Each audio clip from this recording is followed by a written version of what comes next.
السلام عليكم متابعي صفحة سامي للأسماك وأهالي مدني عموما. نحن بنحييكم من داخل مطاعم سامي للأسماك. الليلة معانا شخصية جميلة جدا جدا وقامة في الفن السوداني من أبناء مدني، عاصمة الفن والجمال والثقافة والإبداع. الليلة معانا الأستاذ بلال موسى، الفنان القامة. السلام عليكم. يا أخي جزاكم الله خير وكتر خيركم وبارك الله فيكم. وأنا والله سعيد جدا بإنه يعني مدني رجعت مدني زي ما كانت، وأنا فرحان جدا طبعا بعودتي لمدني الجمال ومدني الأصال ومدني الحنان. وبنقول لناس مدني الحمد لله على سلامتكم.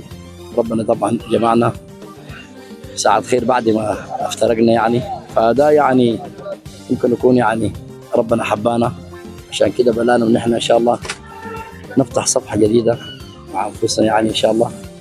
وان شاء الله ما بلدنا ما نشوف الا الامن المستتب والرخاء والرفاهية التامة يا رب العالمين. وبنقول له كمان الحمد لله على السلامة، نورت مدني، وبإذن الله يعني نحن بنتمنى لك يعني إقامة سعيدة في مدني.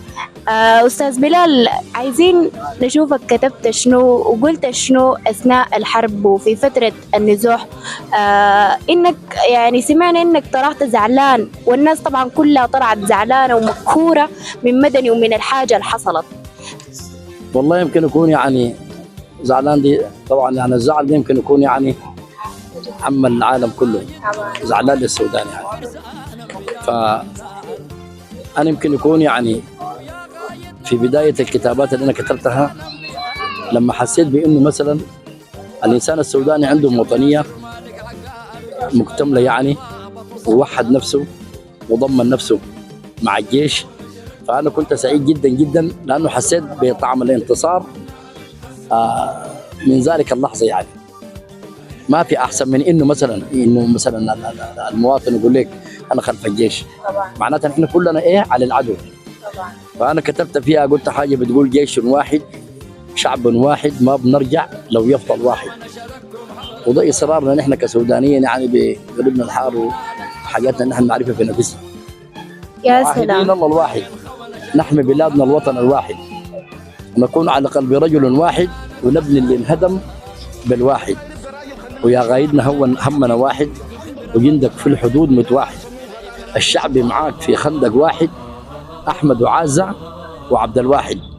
ونحن الجيش قرارنا واحد، ما بنقبل واحد زائد واحد.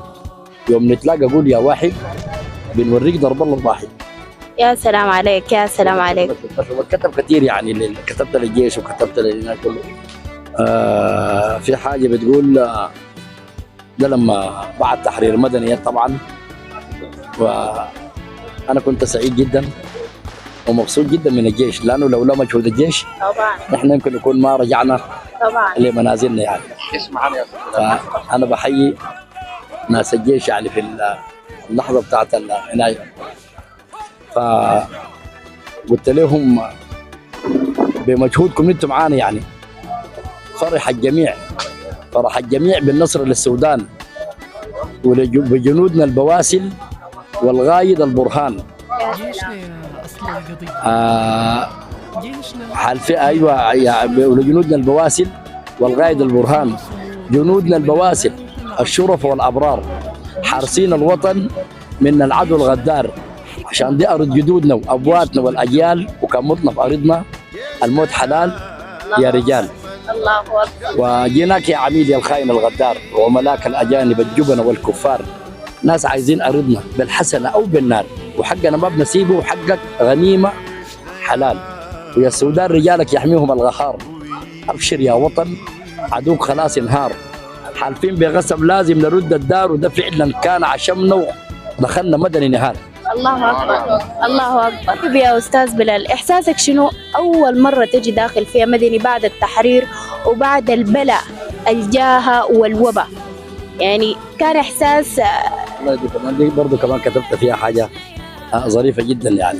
فطبعا هو احساس بتاع آه اقول لك شنو، زي ما بعبر عنه، انا حسيت بانه اتولدت من جديد يعني. يا سلام. ليه؟ لانه يعني يمكن يكون يعني في البدايه فقدنا الامل، لكن عشمنا في الله كان قوي في الجيش، وبحمد الله عندنا اهلنا العرب يقول لك يا اخي شاركك هبر في الفاضي.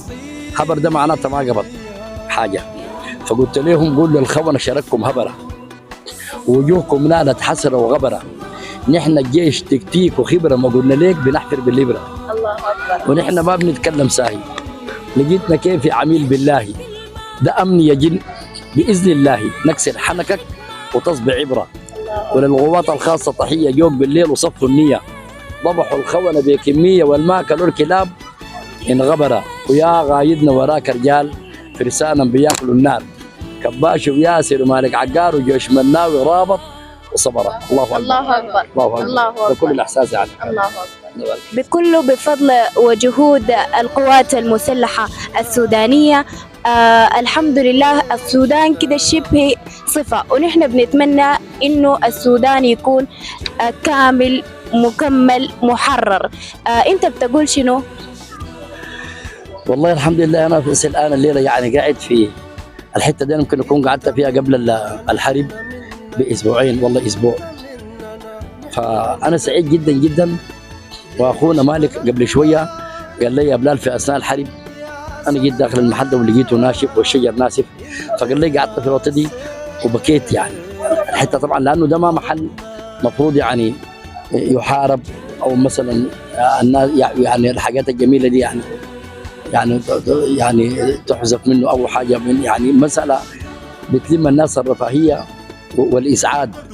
فانا سعيد جدا سعيد جدا سعيد جدا، لانه انا كنت في كوستي، كنت شغال الوافدين، واول زول سبحان الله انا اتصلت به اخونا سامي للاسماء، قلت له الناس زي قالوا دخلوا مدني، قال لي انا في عبره، وطوالي بهناك انا شفته بتكلم معه كده. قمت انا مشيت لانه لما جه سالوا مني بالاسم يعني مشيت بورسودان، وسبت ناس معاي بحمد الله وسيادوب جينا يعني قبل شهر. فالسعاده لا توصف يعني، انا والله سعيد كل السعاده بانه انا رجعت لنفس المحل اللي انا كنت فيه، بنعمل فيه رفاهيتنا، بنعمل فيه منتدياتنا، بنعمل فيه ناي. والتحيه خاصه لاخونا سامي للاسماك، لانه هو اللي بيلم الناس يعني، وهو يعني دائما بيسعى لاسعاد النفوس. فمحله ان شاء الله يكون عامر دائما بالفرحه والبهجه. والرجل هو رجل طبعا من الناس الخير، والرجل الخير وذول اخو يعني. فبقول له ان شاء الله يعني احنا بعد ده تاني ما نشوف يعني طامه، ما نشوف الا الرفاهيه والا الاسعاد والا يا رب العالمين الامن المستتب يا رب العالمين في بلدنا في السودان ان شاء الله. المهم في الختام يعني انا بحمد الله واكون من العبيد الشاكرين بانه رجعنا لديارنا وبيوتنا، ولقيناها بحالتها الراهنه ورضينا بها، لانه دارنا وفيها ريحه ترابنا، وما فرقت معنا انه شالوا منا شنو والله ولا شنو. فنحن سعيدين جدا جدا انه الواحد في وطنه وفي بلده وفي داره، والله لو نام في الوطن دي انه يكون سعيد. ليه؟ لانه بقول حقي قلب. والتحيه تحيه لكل الشعب السوداني، وبقول لهم الف الف الف مبروك لكم النصر المؤزر يعني ان شاء الله يا رب العالمين، وفي كل عام انتم بخير يعني. والتحيه لاهلنا في الاغر ومبروكه كتر خير ومهنا كواهنا. برضه الناس دي كلها صمدت. التحيه لاهلنا في سرحان، التحيه لاهلنا في عبد الماجد، كلها اهلنا وكل الناس اللي وقفوا وصمدوا في اثناء الحرب يعني كتر خيركم بارك الله فيكم. شكرا لك الاستاذ بلال موسى. كان معنا الاستاذ بلال موسى من داخل مطاعم سامي للاسماك مدينه ود مدني. تحياتي.